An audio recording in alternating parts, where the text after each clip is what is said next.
How do you determine the best structure for a residential assisted living business when it'll be located in Florida and Georgia? Buying the home and renting it to the business. So at first, this doesn't look like it has a whole lot of tax application. We're looking for a structure, and sometimes that's part of what goes into the tax. They work together. They walk hand in hand. One thing here I liked about it is that the individual asking the question is talking about having the home and renting it to the business. So right there, we've separated the two components. Why? Because if we put them together, if we had the business and it owned the home, you always run the risk of having someone like me being in that business and I sue you and I take the whole thing. I take the house and the business.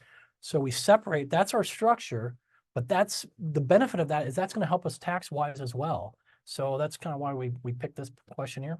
Yeah, and realistically, whenever you're getting into residential assisted living, which is usually you're making something that's either, we do a lot of recovery housing, we do a lot of elder housing here, and you're looking at it into little silos. You have your investor, and you might be wearing all three hats, but you might have your investor who's coming up with the money. You have your operating company, which is this is the guys that are actually running things. They're actually providing services. And then you just have the landlord. And you want to separate those three things out so that if something happens in the real estate, it stays in the real estate. If something happens in the OpCo, it stays in the OpCo. Nobody's coming after the cash because it's only loaning to these guys. And now it's in first position. So if somebody comes after the OpCo, who gets paid back first? Investor. If somebody comes after the real estate, who gets paid back first? The investor. We do this to isolate risk and also to give you some more tax benefits because guess what? This OpCo could be exempt. It could be a 501c3. It could be a C or an S corp. It could be a traditional business. You could even have different divisions. So like if I was, let's see, OpCo, I just get rid of the op, but let's just say that I was running multiple facilities and I was even renting them from somebody else. So in this case, let's say I'm renting them from myself, but I could be renting them from a third party as well. I could set up an OpCo for each property, but have it taxed up to one single entity as the parent. And I could avoid tax entirely if I want to run that as an exempt organization. You could actually do that. It actually qualifies residential assisted living. So there's a lot of benefits to residential assisted living. It could be a nice cash flow machine, but you actually have choices in how you structure it. My personal preference is exactly as you see right here, because I can take the cash. Everything that I risked is right here, and nobody's dealing with that. No third parties. I have employees here. They like to sue. I have the guests and residents. Grandma chokes on key lime pie, gets mad, or they say you were negligent when she fell down or he fell down, something like that. That stuff happens all the time.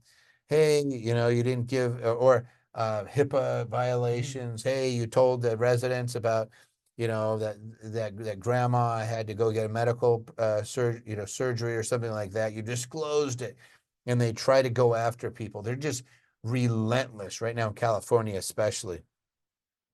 But you would just do these in each and every state. So if you were in Florida and Georgia, you would have these businesses actually registered in Florida and Georgia. I'd probably put the investment in Wyoming using a Wyoming LLC, and then I would document that loan, lien the building. I would file UCC ones against the operating agreement, depending on what type of assets it has.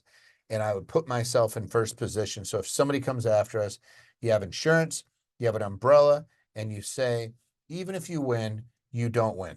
Even if you win, you lose. That's what you want the narrative to be. So when somebody's looking at it, they're not just looking at you to shake you down.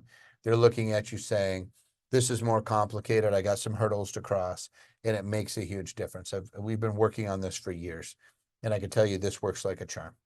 It works very, very well. Keeps you out of trouble because we can do so much of this with anonymity.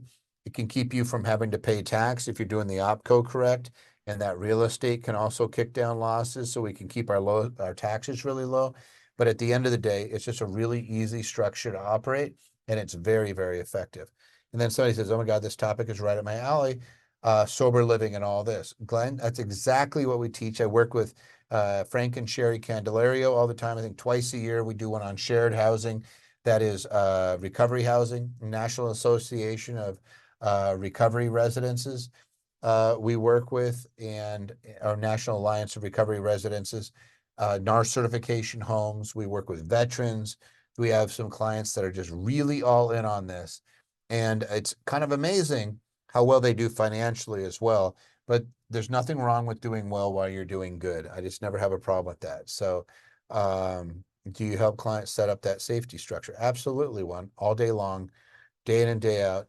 We've been doing this for years. Thousands of those types of structures we've worked with over the years. Very good friend of mine, Gene Garino, before he passed, that was his whole business. Was they called it the silver tsunami, because so many people are getting older and they don't want to go into a typical nursing home. And a lot of times they want to live in a really nice home. It's the old adage that you don't want to go to a home that you want to drive by. You want to go to a home that you want to drive to, if you know what I mean. You want to actually feel good. So a lot of these homes are in golf course communities. You have somebody there. It's like Club Med. They're fixing the meals. They're taking care of things. They're doing their laundry. They do really, like, it's actually a really nice high level of service. It's not memory care. It's not nursing. There's those as well, but just typical residential assisted living can be very effective. Can be very effective. And the average right now in the United States is about $4,000 per room per month. And you'd be surprised. People would climb over glass to get into a nice facility where it's like they're living at home. We get this all the time, and people don't want to leave their home. But when they see a house that's just like their home or nice like that, and they're in a good community, and it feels like home, they're much more receptive, and then they're much more receptive to care. And the people that do that, they get a star. They get a big old gold star. So you could absolutely do that. About $4,000 a room, that's something to calculate. I'll get you started on that. The numbers don't lie. Mhm. Yeah. Frank and Sherry, we do recovery housing. They have a contract with the state of Washington, and it's gosh, I want to say it's $1,300 per bed, and there's 2 beds per room, 5 rooms per home. So they're making about whatever that is, $13,000 a month, whether the bed's full or not. And it's recovery housing. It's getting people out of jail because it's so expensive to incarcerate, and they shouldn't be there anyway. They're sober now. They're in clean and sober living. One parole officer can come over and check everybody, and it seems to be a much better fitting. And they're being treated like human beings, which is amazing. When you treat people like human beings, they tend to respond like human beings. When you treat them like animals, it tends to be negative. And so this is a much better idea, and it's catching up. Like from 6-7 years ago when we were really pushing this, a lot of closed doors to the face. Push. Now they have a waiting list. They have Governor Inslee, did some accolades to him. We're seeing it more and more around the country. People are realizing that this is a model that actually works, and they want to adopt it. Hey guys, if you like this snippet of Tax Tuesday, then I invite you to click the link and actually subscribe to become a Tax Tuesday member. Every other week we do these live, and you too can ask your questions, and myself and my team will answer your questions on the next Tax Tuesday.